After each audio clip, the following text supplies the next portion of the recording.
UP की सियासत में जातिगत समीकरणों की अहमियत क्या है, ये सभी जानते हैं। पूरे चुनाव की रणनीति इसी के इर्द गिर्द बुनी गई। भाजपा ने ऐसा चक्रव्यूह तैयार किया जिसने बसपा के कैडर समर्थकों को भी अपनी तरफ खींचने में बहुत हद तक कामयाबी हासिल की। इसके साथ ही कई विरोधी दलों के समर्थक माने जाने वाले वोट बैंक में भी पार्टी ने सेंधमारी कर डाली।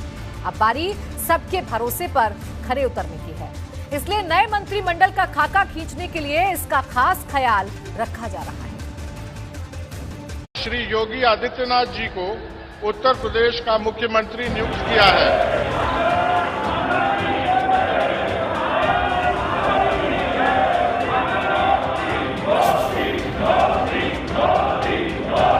विकास और सुशासन को एक बार फिर से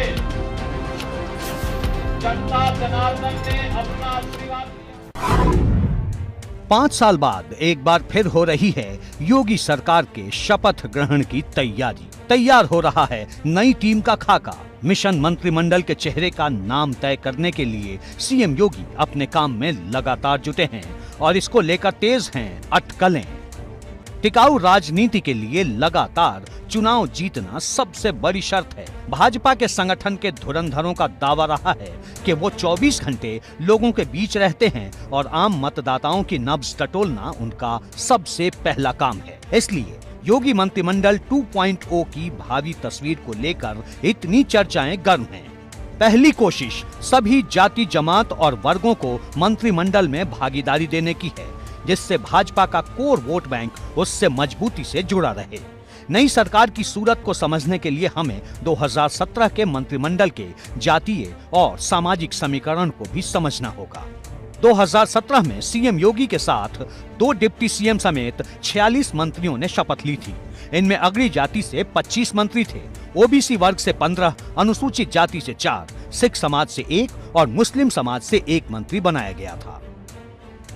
सितंबर 2021 तक मंत्रिमंडल में 2 बार विस्तार हुआ और इसके बाद कुल मंत्रियों की संख्या बढ़कर 60 तक पहुंच गई। इसके बाद के जातिगत समीकरण पर एक नजर डालें तो मंत्रिमंडल में सवर्ण जातियों से 28, ओबीसी वर्ग से 21, अनुसूचित जाति से 8, अनुसूचित जनजाति से 1, सिख समाज से 1 और मुस्लिम समाज से 1 मंत्री रहे।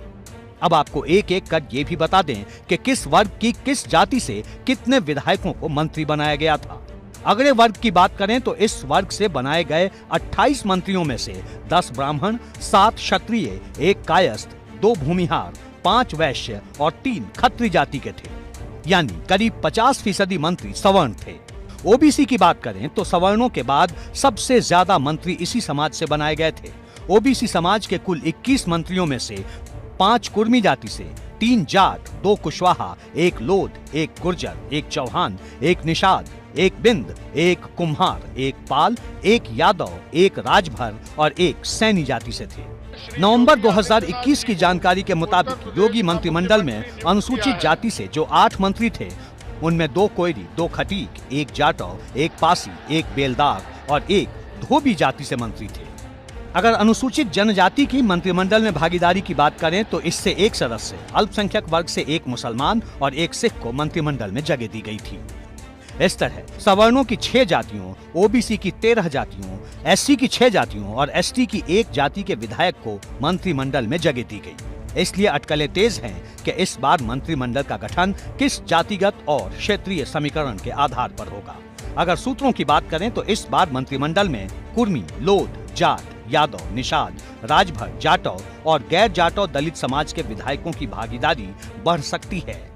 लगभग कोशिश करती भारतीय जनता पार्टी चुनाव में टिकट देने में कोशिश की है और जिस लायक होंगे, हम तो उम्मीद रखते हैं कि भारतीय जनता पार्टी ने लायक लोगों को इकट्ठा किया है और सब जितने लायक थे, सरकार % बहुमत दिलाने लायक थे, सभी जनता में अपनी नीतियों को पहुंचाने लायक थे, तो ऐसे सभी लायक लोगों को ठीक ठाक